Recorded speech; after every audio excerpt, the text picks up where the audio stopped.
ተስፋይ እታና ዓመታት ኢድን እግርን ኮይና ልዕል ሰቡ ረጊጹ ልዕል ሰቡ ለቢሱ ልዕል ሰቡ ክበልዕን ክሰትን ዝገበረቶ ከም ንብረት ዘይኮነስ ከም ህይወት ዘለዋ ደጋፊቱ ሓሲቡን ኣሚኑን ልዕል ነፍሱ ዝንከባኸባ ዝነበረት መኪንኡ ለማዓንቲ ግን ዓይኑ ደም ቋፂሩ ልቡ ብሓዘን ተሰይሩ ውዕሊ ይፈራረመሎ ግን ልቡ ኣሚኑ ኢዱ ክእዘዘሎ ይከኣለን መሸጣ መኪንኡ ንኽፍርም ኣእዳው ይንቅጥቀጥ ኣለዋ ጊዜኡ በኣቆጻጽራ ኢትዮጵያ ብ1998 ዓመተ ምህረት እዩ ተስፋይ ከማንም ኢትዮጵያዊ ኣብታ ተወሊዱ ዝዓበየላ ከተማ ክሳብ 10 ክፍሊ ምስ ተምሃረ ውጽኢት ክመጸሎ ይከኣለን በዚ ምኽንያት ድማ ስድርኡ ብመነባብሮኦም ድኽም ዝበሉ ስለ ዝነበሩ ተወሳኺ ትምህርቲ ከምህርዎ ይከኣሉን ተስፋይ ብዕሸል ዕድሚኡ ናብራ ክመርሕን ብህፃንነቱ ከቢድ ፀገም ክሕልፍን ተገዲዱ ገና ብ16 ዓመቱ ሃይሉ ምስ ስራሕ ሊስትሮ ዝተፈላለዩ ዓይነት ስራሕትን ተስፋይ ኣብ መዓልቲ ስርሑ ዝረኸባ ሳንቲም እንዳቆጠበ ናብ ዝለዓለ ደረጃ በፂሑ እታ ሕዚ ንኽሸጣ ዝዋገየላ ዘሎ ሚኒባስ መኪንኡ ከፍርኽ ኢሉ ተስፋይ ብናይ ባዕሉ መኪና ሾፌር ኮይኑ እንዳሰርሐ ምስ ሄርመን ተላልዮም ሓደ እዋን ሄርመን ኣብታ ተስፋይ ዝሽፍራ መኪና ተሳፊራ እንዳኸደት ኣብቲ ዝደለየቶ ቦታ ምስ በጽሐት ካብታ መኪና እንትትወርድ ኣብ ቦርሳኣ ዝነበረ ሞባይልን ወርቅን ካብቲ ዘቐመጠቶ ቦርሳ ትስእኖ ሄርመን ርእሳ ሒዛ ኣእወየት ኣብታ መኪና ዝነበረ ሰብ ወሪዱ እንትጠይቃ ኣብ ኢዳ ዝነበረ ንብረት ከም ዝተሰረቀት ነገረቶም ኮይኑ ግን እንትርፎ ከንፈር ምምጣጥ ሓገዝ ዝገበረላ ሰብ ወላ ሓደ ይነበረን ሄርመን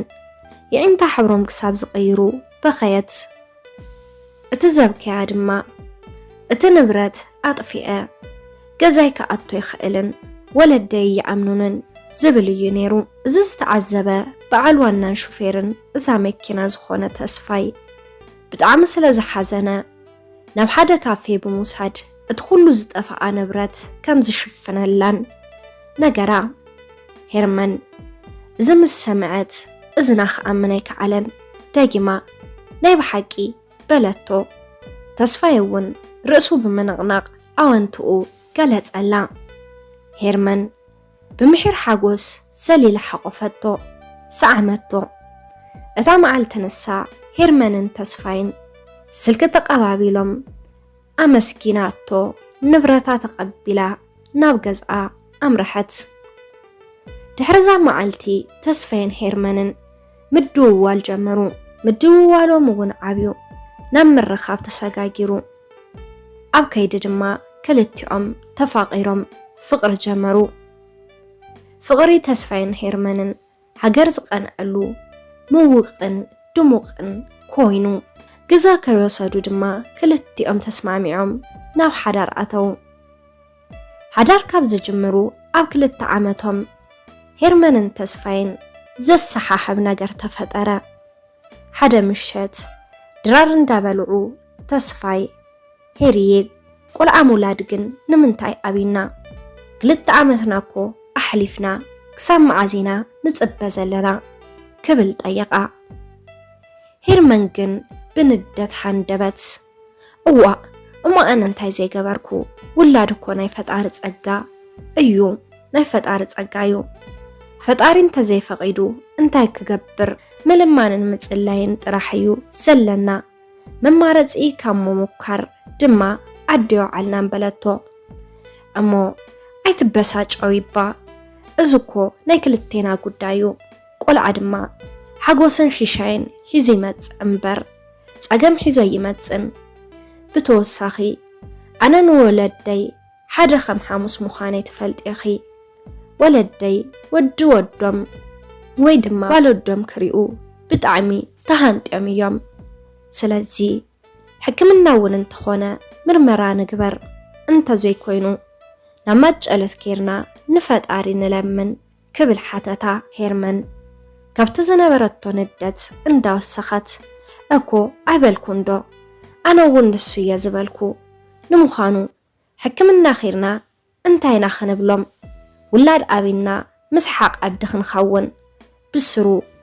ትዛረቦ ዘለኻ ተሓስቦ ደለኻ ይርድአካ ዶሎ ብማል ገዲፋቶ ተሲኣና መደቀስ ኸፍላ ኣተወት ተስፋይ ሄርመን ማዕረኽ እንደዚ ዘናደዳን ዘባሳጭዋን ዘሎ ጉዳይ እንታይ ምዃኑ ዋላዋላ ክርድኦ ይከኣለን ድሕርዛ ምሸት ርክብ ተስፋይን ሄርመንን ኣይ ከም ቀደሙን ብዙሕ ኣየዕልሉን ኣይሰሓሓቁን ከም ቀደሞም ናብ ስራሕ እንትወፁ እንተኣትውን ኣይሰዓዓሙን እንትርፎ ምግቢ ቀሪብካ ሓቢርካ መብላዕ ኣብ መንጎኦም ምንም ዓይነት ርክብ የለን ተስፋይ ናብ ገዛ ወለዱ ብዝኸደ ቁፅሪ ኣንታ ወሊድካ እንዶስዕመና ዝብል ዘረባ ከም መዝሙር ዳዊት እንዳተደጋገመ ሄርመን እውን እንተኾነት ምኽንያቱ እንታይ ምዃኑ እኳ እንተዘይተፈለጠ ግን ጊዜኣ ኣብ ዓብዪ ሓሳብን ጭንቀትን እያ ተሕልፎ ወትሩ ምሸት ምስ መን ምዃና ዘይፍለጥ ልክዕ ክልተን ፈረቃን እንትኸውን ካብ ተስፋይ ግልስ ብማል ብሕሹኽሹኽታ ን10 ደቂቓ ዝኸውን ስልኪ ዕሊላ ትምለስ እንትርፎ ውላድ ካልእ ዘይጎደሎ ገዛ ተስፋይን ሄርመንን ፍቕሪ ካብ ዝስእን ሰሙና ተቕፂሩ ተስፋይ ኣብ መኪና ስራሕ ውዒሉ ደኺምዎ ምሸት ገዝኡ እንተኣቱ ልዕልቲ ስራሕ ግን ኣብ ገዝኡ ዝኣሰለ ናይ ሓዘን ድብርትን መንፈስ እዩ ድኸም ዝፈጥረሉ ካብ ስራሕ መልሲ ሻወር ወሲዱ ድራር በሊዑ ናብ ምድቃስ እዩ በቃ ካልእ ነገር የለን ምስ በዓልቲ ሓዳሩ ዘይኮነስ ምስ ሰራሕተኛ ዝነብር ዘሎ ኮይኑ ተሰምዖ ሓደ መዓልቲ ግን ተስፋይ ከም ልምዱ ብንግሆ ተሲኡ ናብ ስርሑ ኣቕንዐ ናብ ስራሕ ኢሉ ካብ ዝወፅእ ድሕሪ ሓደ ሰዓት ግን ተስፋይ ብዘይተለመደን ዘይተሓሰበን ሰዓት ናብ ገዝኡ ተመለሰ ዝተመለሰሉ ምኽንያት ድማ ናብ ካልእ ቦታ ዝኸይድ ኩንትራት ስራሕ ስለ ዝረኸበ እቲ ቦታ ድማ ርሕቕ ዝበለ ብምዃኑ ንሰለስተ መዓልቲ ከም ዝጸንሕ ንሄርመን ክነግራን ከም ማኸራን እዩ ኣብ መጻጽኡ ነይሩ ናብ ገዛ እንተኣቱ ግን ኣብ ገዛ ማንም የለን ምናልባት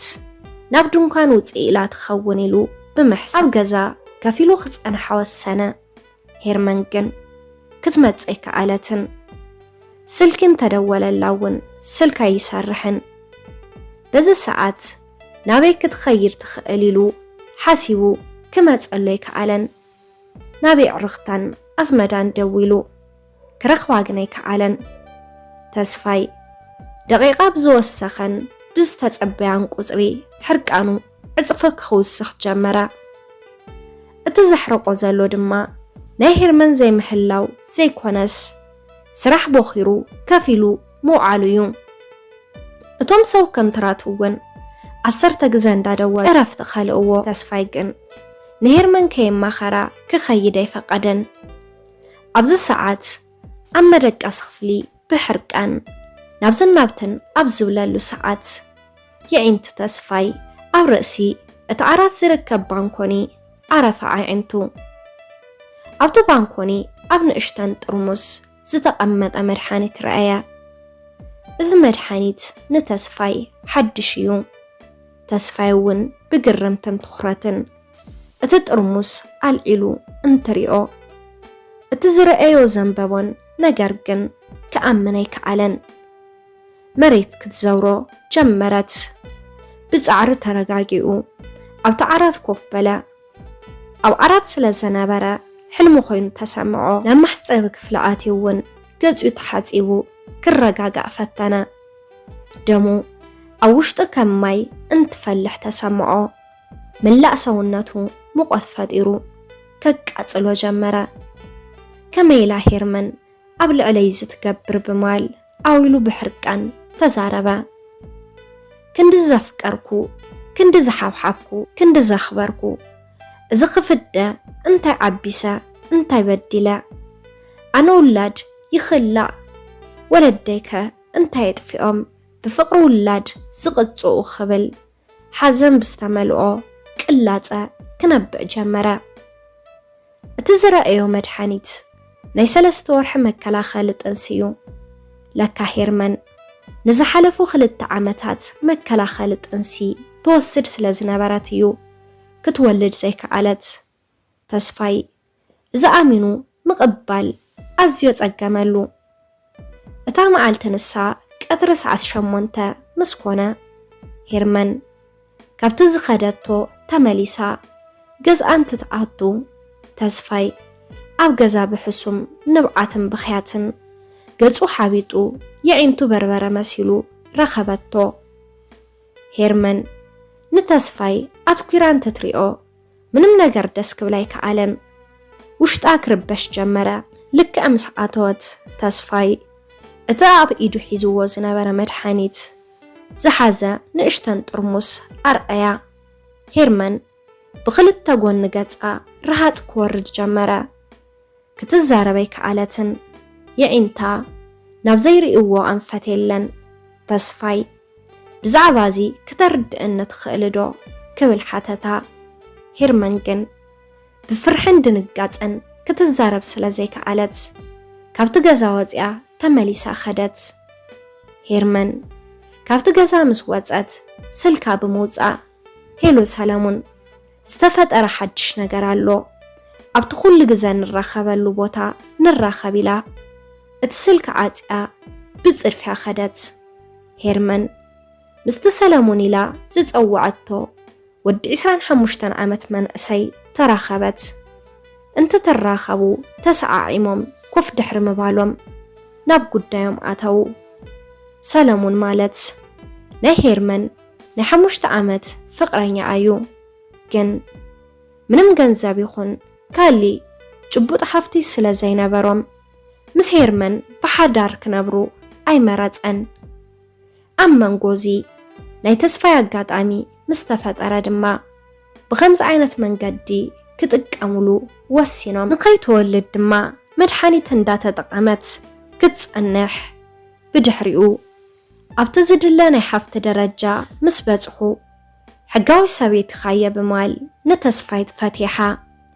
እታ ሓፍቲ ማዕረተ ማቒላ ምስ ሰለሙን ብሓባር ምንባር እዩ ዕላምኦም ነይሩ ዕላምኦም ግን ኣብ ሽቱ ኸይበጽሐ እንቅፋት ገጢምዎም ሰለሙን ተስፋይ ፈሊጡ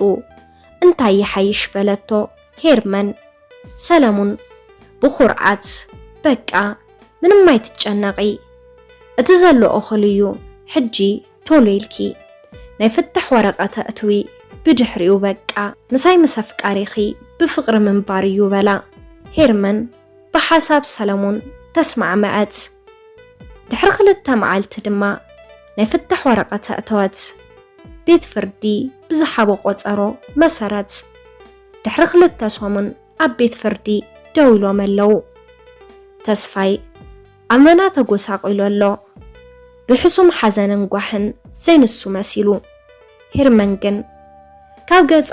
ፍሽኽታ እዩ ዝንበብ ናይ ቤት ፍርዲ ውሳነ እውን ከም ድሌት ሄርመንን ሰለሙንን ኮይኑ ሓፍቲ ብማዕረ ክቕበሉ ተወሰነ ሄርመን ኣዝያ ተሓጎሰት ተስፋይ ግን ኣመና ሓዘነ ነዚ እውን ሎሚ ተስፋይ እታ ንዓመታት ሰሪሑ ዝተለወጠላ መኪና ናብ ዋጋ ዕዳጋ ውሪዱ ክሸጣ ንኽፈርም ምጭካን ኣብይዎ የእዳው ዘንቀጥቅጥ ዘሎ ግን ኣማራፂ ኣይነበረን ተስፋይ እውን ፈሪሙ እታ ልዕሊ ነብሱ ዝርያ መኪንኡ እውን ተሸይጣ ዝነበሮም ሓፍቲ ብማዕረ ተማቒሎምዎ ተስፋይ እታ ኣብ መኪንኡ ተሳፊራ ንብረት ዝጠፍኣ ጎርዞ እዚ ኩሉ ሕሰምን ግፍዕን ብሰንኪ ዝገበረላ ሓገስ ዝፈጸመቶ ምዃና እንትሓስቦ كم عود